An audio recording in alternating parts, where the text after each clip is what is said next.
Hey everyone, and welcome to another episode. My name is Dana Mantilia, and my guest today is Scott Schober. Hello, Scott. How are you? Hey, great to see you there. Thanks for having me on, Dana. Thanks for coming on. No problem. So, before we get started, why don't you tell us a little bit about you, a little bit about what you do, that kind of a thing? Yeah, absolutely. I'm heavily immersed in the world of cybersecurity. A little bit of the background, I run a company and we make wireless threat detection tools, a lot of different wireless security, mostly for government DoD agencies, but also schools. We do a lot with wireless carriers and deal with a lot of cyber criminal activity and providing solutions. And these are typically hardware solutions. And I do a fair amount of also educating people, just sharing best practices in the world of cyber so we can all keep safe from the bad guys. Very good. Doing your part to help Yep. out. Trying to. Yep. All right. So today we're going to talk about, unfortunately, a big group of people that are a big target. So why are seniors targeted by cyber criminals with scams? So this is going to be hopefully very helpful to those viewers out there, and even the ones take some tips and share them with your parents, share them with any older friends that you have.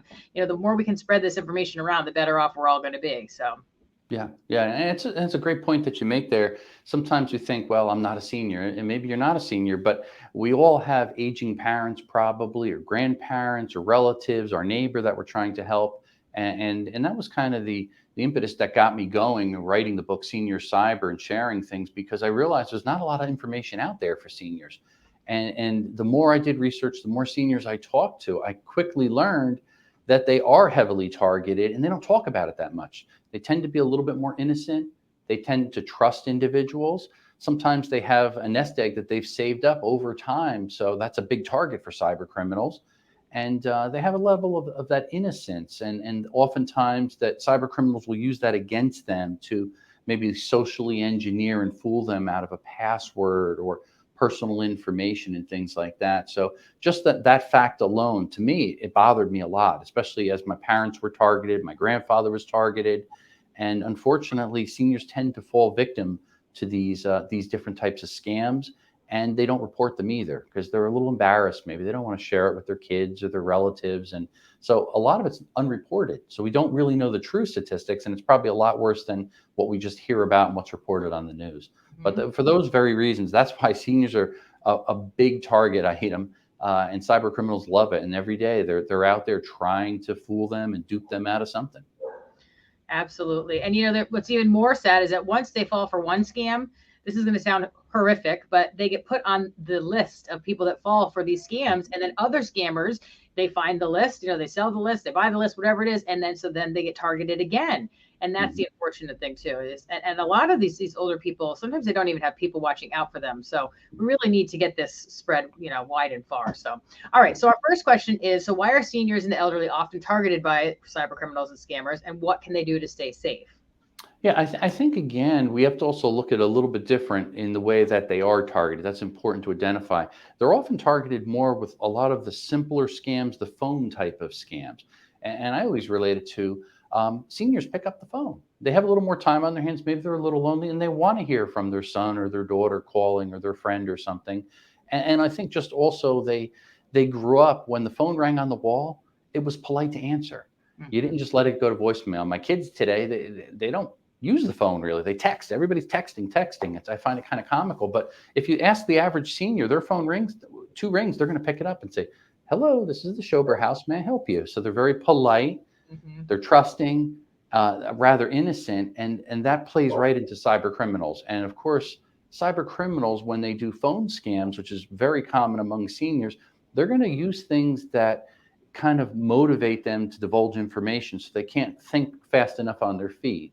In other words, they may call them and say, "Hey, Mr. So and so, Mr. Smith, this is the fraud department from your bank, and we just saw some suspicious activity. We need to verify a few things of information before we can go on with this conversation for your security and protect." So they're using familiar lingo and things that the senior is going to say, "Oh, yeah, that is my bank name. Oh, they gave me the last four digits of my account.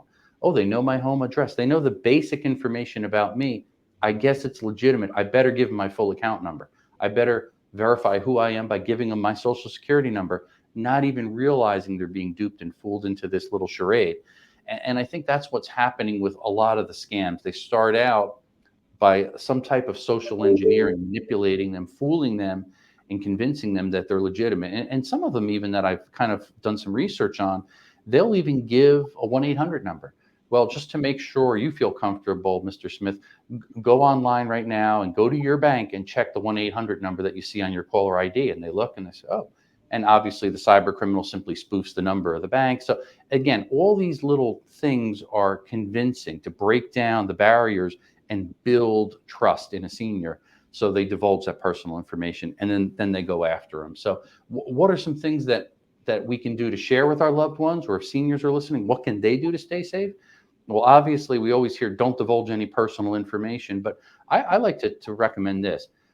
Put them on the defense in a sense, and throw it back to them and say, you know what? Thank you very much for calling me from the fraud department.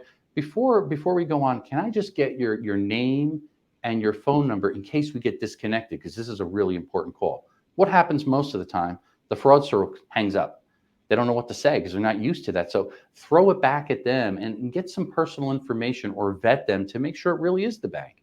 Or you could say, I'll call them back, or call the main branch, somebody that you already know personally. So little tricks like that, I think, are very important to just weigh out and see if it is or not real. And the other thing I highly recommend is have a trusted confidant.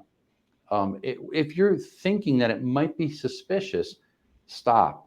Instead of trying to do research, because they may not have expertise in computers, internet, or cybersecurity, but they may call their daughter, their granddaughter, a trusted friend, and just bounce it off someone else.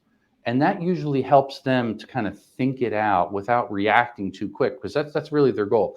Put the pressure on the person and make them give in the information. And sometimes they can be bullies on the phone. I've seen a lot of these cyber criminals do that. And I try to play it out and pretend I'm stupid or whatever to see how far they're actually trying to take it. And I've learned a lot. They're very good. They've gotten very good at their game. So if you're a senior out there or anyone, don't be quick to give out any personal information until you are 100% sure. Mm-hmm. Yeah, absolutely. And then I like to say too, two things to keep an eye on is urgency and emotion. Because whenever it's the urgency, we have to do this right now. Your account's going to be shut. How much stuff in our lives really has to happen right now? Not really a lot, but that's what they want. They want you to keep going, keep moving along, so you don't have time to stop and give it some thought as to what you're actually doing. So yeah, I think that's a really good point. And they also tie it into things that seniors relate to. And what do I mean by that? If it's IRS time, seniors are thinking maybe about their refund.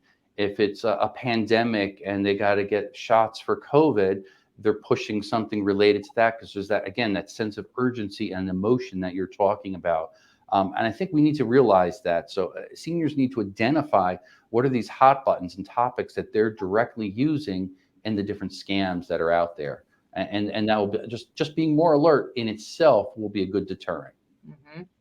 Well, here's one thing that you mentioned a little bit about is the COVID world. So now amongst the COVID, and millions of people are working remotely from home. So what do we need to keep an eye on for that? Yeah, that's a big one. And then I think that pivot from working in the office to your home office opens up a million things that could possibly go wrong. And cyber criminals realized it, and they moved in quickly, because most people, when they're working from home, what do? They connect into their home Wi-Fi network, right? Their home Wi-Fi router that may or may not be secure. Most of the time I find they're not secure. People are broadcasting their SSID so all the neighbors know who they are. It's not set up with proper encryption. You at least want to have WPA2 encryption or some good encryption there so nobody can get in there.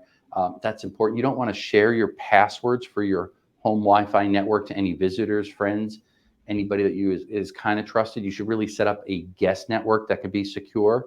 And if you're not sure about these things or how to do it or how to set up WPA2 encryption, that's okay. Ask somebody that can help you set that up. That's what's important. Don't be afraid.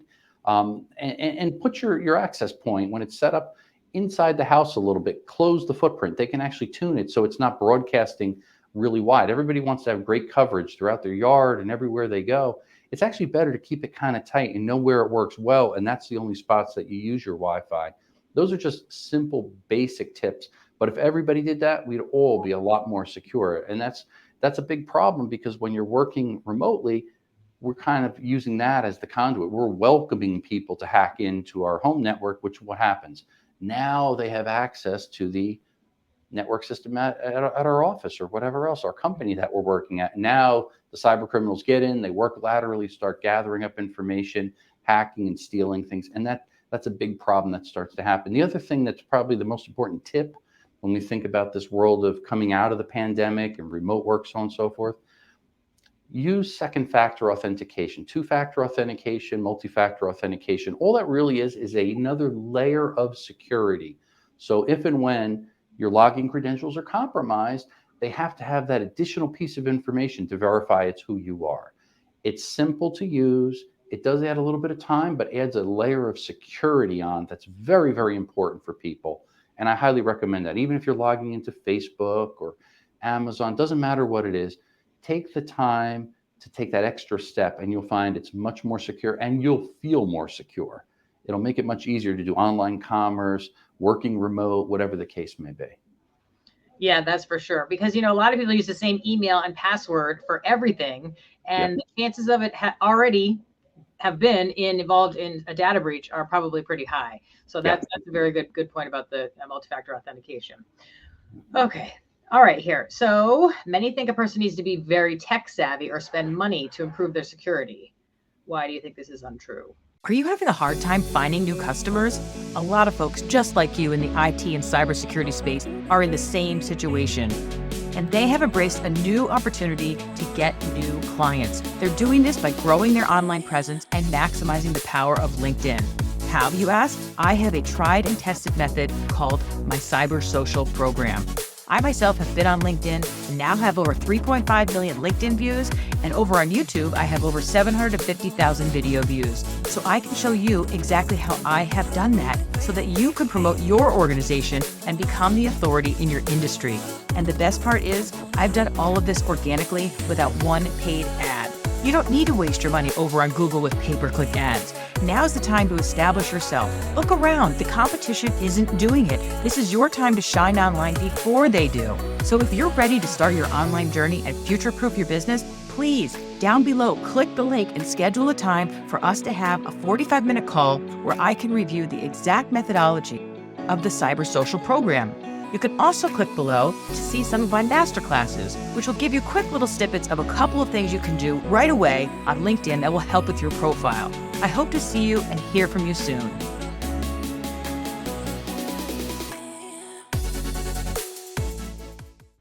Yeah, I do think that's a false statement. Can you be tech savvy and can you spend a lot of money and be secure? Yes, you can, but you don't have to. In other words, you could be relatively naive, but if you implement best cyber practices, the point you just made about password reuse, a lot of people don't get that. And still, if you look at all the education, just in the past 10 years, you think people would never reuse the same password across multiple login sites. Yet statistically this year, more than 53% of people are found to reuse the same password across multiple sites. And especially when you're using financial sites. In other words, you're doing online banking, you're checking your 401k, or your stocks, whatever. You should never, ever have that password be the same one that you log into Facebook. Because as you mentioned, there's so many data breaches where there's massive databases of all the compromised passwords that are out there. And that's really what cyber criminals do. They buy these databases in the dark web. They plug in all the passwords and they keep trying them until, bing, they get into one. Once they get into your Facebook, now they're going to go try every online banking account and stock portfolio and so on and so forth. So don't ever reuse the same password across multiple logins, period. It's dangerous, and it's just an invitation for cyber criminals to really get in there. And as far as the education side, it's good to be educated. It's good to be knowledgeable or tech savvy, as you mentioned, but it's really not a requirement. Again, I think just understanding the basics. If you can understand how to get onto a computer and log in, use the basic internets and enjoy it, you don't have to live in fear or be afraid of cyber criminals. If you are creating a long and strong, unique password, if you're not reusing it across multiple logins, if you're using multi-factor authentication, as we talked about, those basic steps, you'll be 100 times safer than the average user. Mm-hmm. Absolutely. So here's something that's interesting. So what are some best practices we can take with our credit and debit cards at the gas pump or the ATM? Yeah, that's a scary one because there's been an uptick, especially this year, actually, in the rise of skimmers. And what a skimmer simply does, it's reading that mag stripe on the back of your credit card when you stick it in, or debit card, into an ATM machine or into a gas pump, or really point of sale terminal anywhere you shop. But the problem is people, consumers in general, make the assumption, well, I have the new secure chip and PIN, I'm safe. Is it safer? Yes. However, we don't always put in our card as a chip and PIN. A lot of times what happens is they put a skimmer in there. When our card goes in, even it takes just the first about half inch or so, it reads the header information on that mag stripe and it gets your credit card information if a cyber criminal puts a skimmer in there. And we don't realize that. In gas pumps, most gas pumps do not have modern security technology. And a lot of people don't realize I can't use my Apple Pay or Google Pay. A lot of them don't take chip and PIN yet. They're being upgraded over time. And basically, when our card goes in, and look on your cards, if there's a mag stripe on the bottom, you could be victim to a skimmer. And it could be a traditional skimmer where it just steals that magnetic information. The thief comes back later and takes it. Or it could be a Bluetooth skimmer where the thief places it inside the gas pump, for instance. Once your card goes in, it copies the credit card information. He drives up later on, and hundreds of credit cards that were stolen will be transmitted while he's sitting there in the convenience of his car on his laptop. And then he goes home and burns fresh cards. And then you get that dreaded letter or phone call that you've had your credit card compromised and has to be reissued. And you got to battle the charges and so on and so forth. Yep. It's a big, big mess. So some best practices. If you're at the gas pump, I hate to say this, but cash is king. Reach into your wallet, pay them cash. You don't have to worry about if it's a safe gas pump, if there's a skimmer there or not. Statistically, the gas pumps that are closest to where the attendants sit are the ones that don't have the skimmers. So say you're traveling, you don't have gas, you stop on the highway and there's 20 gas pumps, go to the one toward the center the most. They're least likely to have a skimmer placed inside. For a thief to put a skimmer inside of a gas pump, it takes about 15 seconds. Oh, A couple $100, they go on the dark web, they buy a skimmer, either a regular traditional skimmer or usually Bluetooth skimmers they're putting in. And there's 6 generic keys for all the gas pumps throughout the United States, about 1.5 million gas pumps. So you can buy these keys for $20 to $30 on eBay. I can go in, open up a generic gas pump, and I have access to all of the credit card information, where the card's read in, the magnetic head there, and I can place a skimmer in there. And it does take about 15 seconds. I spent the day learning, getting educated about skimmers down in Florida, and part of the skimmer task force I became part of, getting the education and helping to learn myself and train other people. I didn't realize how easy it was to place a skimmer and to be in business. And a typical gas pump actually gets $113,000 in stolen credit cards before they find the skimmer. That's a lot of money. And you think the average gas station has 6 to 10 gas pumps. They could be making millions of dollars in no time in stealing our credit cards and going on a shopping spree. So it's a big, big problem out there. If you can, especially in the petroleum industry at gas pumps, use cash for now. They are mandating laws that they have to upgrade the security, but it's not there yet. Whereas ATM side, it's a little harder to get into an ATM machine. However, there are ways of doing it, and they've learned. And there, it's a little trickier because they want you to get your debit card. So they'll put a pinhole camera to see what passcode you're entering in as you put your debit card in. So the most basic old school trick that does work, put your hand up and cup it when you're typing in your PIN number to cover your PIN. So no angle, a hidden camera that a cyber criminal put in could ever get the PIN you're entering. That in itself is probably the single best tip that you could use. I personally don't like to use a debit card. I try not to do it. I try to go inside the bank and take physical cash. That's not that convenient, but it's a little bit more secure. So balancing that based upon what your needs and your use are is what's really important. and correct me if I'm wrong, but wouldn't they be better off using a credit card at the gas pump versus a debit card? Because at least if it's the credit card, you have the credit card company, that it's their money that they're going to be, the ones that are going to be at risk, versus if somebody can get right into your debit card. Yeah, it's a beautiful point. And in fact, you're absolutely right. If you look at the credit card laws and the fraud and the liability, you're only on the hook if your credit card is compromised for the first $50. And 9 out of 10 times, and I've had this happen to me many times, I call the issuing bank and I say, hey, my credit card was compromised. I know I'm liable for the first $50. And they say, you know what, you're a good customer, we'll waive that. I said, thank you very much. You get your money back quick. With a debit card, forget about it. I've had times in the past where I did not get the money back. It's like them reaching into your wallet or your purse and taking the money out. Mhm. So there's a few things you can do with a debit card if you do want to use it, because it is very convenient, but it's very risky. And the liability, if they're taking your money, you got to fight to get your money back, which takes a lot of time. You won't always get it back. I limit the amount of money that's in that account. You can also go to your bank and have alerts every time money is taken out or transactions, and get that on your phone, and you can approve it. Those type of little simple things actually work pretty well, and allows you to keep control of your finances and minimize the amount of times that you go to the ATM. I also recommend go to an ATM that you know and trust more than the little kiosk in the mall or when you're traveling. Get money ahead of time, or do transactions where you go to one bank where you see that it's well lit, there are cameras, there's people you know, there's heavy traffic. The ones that are often targeted for skimmers are the ones that are in the corner back by the bathrooms where you can't really see anybody going by and things like that. So just using, again, best practices and common sense will keep you and your finances much, much safer. That's very good advice here. So now we just talked about this a little bit, but we see the headlines and massive data breaches of large companies like Target and Home Depot. How can a small business owner possibly afford to keep their assets safe? Yeah, and again, I think it's important to realize we are all potential targets. It doesn't matter if we're the big Home Depot or a small mom and pop shop. We don't have the spend and the money that somebody like a Target could make possibly, or a Home Depot, to protect ourselves. And yet everybody looks and says, well, they got hacked. How can I do it? So it does seem kind of a little bit difficult to argue it. However, you can protect your assets, because that's what you got to do. Identify what you're trying to protect. A small business, it's probably a little bit more something that you can put your fingers on. It's smaller. You know, it's your customer data. If you have credit cards, employee files, maybe your intellectual property. Once you know what you're trying to protect and keep safe, then you could, again, implement best practices. What do I mean by that? If you have that information and it's a little bit older in a file cabinet, shred it. Don't just throw it in a garbage can. Shred it properly. And when I say shred it, don't use a traditional $20 shredder you find at Staples. Buy a $200 micro cross cut shredder.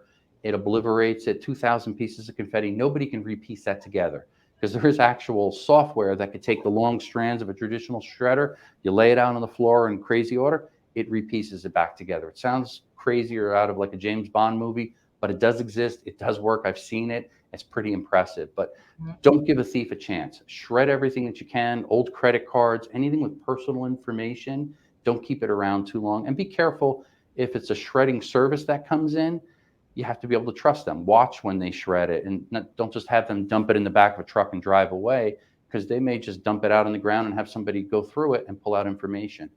I say this because I had a credit card one day and it expired, and I said, ooh, let me cut it up. And I just kind of cut it up in 2-3 pieces and threw it in the garbage, figuring, well, what's the big deal? That was a Friday. Monday morning, our building maintenance supervisor came upstairs and said, you got to come outside and look at this, where our garbage is. He goes, look on the ground. It was my credit card cut up in a few pieces, repieced together on the curb next to all the empty garbage cans. So somebody rifled through our garbage, found a cut up credit card, and actually repieced it together, probably took a picture of it to see if they can go online shopping or something else.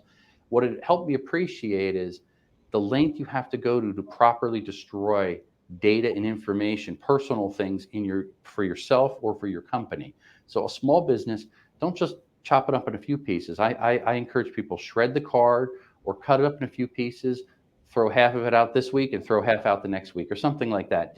Make it so it's impossible for a cyber criminal or a dumpster diver or anybody else just to repiece things together. And the same is true with a hard drive. Don't just take it to a place or recycle it. Take a hammer and smash it, obliterate, so there's nothing left. There's no way they could repiece that together to get off personal information. So again, those are simple best practices that don't really cost a lot of money. But most people I talk to in businesses, small business owners, they don't even do those basics. So why worry about advanced, software and algorithms and all these other things that you could do within an organization when you could do some simple basic things as first step? Once you get past that, then you take it to the next level. Maybe you have a vulnerability assessment. Maybe you do a penetration test so they can identify a company. A third party comes in, identifies the weak spots within your small business so you could shore them up and make them safer. But you want to do it step by step and you want to do that alongside cybersecurity insurance, which I do recommend, even though it's expensive and doesn't cover that much. Understand what it does cover and what things you have to implement to make sure that you comply with the policies. If you ever do have to file a claim, that you make sure you go down the checklist and that you actually do. Hey, yeah, do I use two-factor authentication? Do I properly shred documents? Do I protect personal information? Do I back up and have an immutable backup of all my data so it's removed, can't be altered, can't be modified if the building burns down and there's a fire? Those type of things are good to work in conjunction with your cybersecurity insurance provider to make sure you make everything more secure. Well, this was a lot of really, really fantastic information. I really appreciate your time with this, Scott. Yeah, no problem. Thanks so much for having me. Stay Yes. safe out there, Dana. Yes, you too. And thank you everybody for watching, and we'll see you on the next episode. Until then, bye-bye.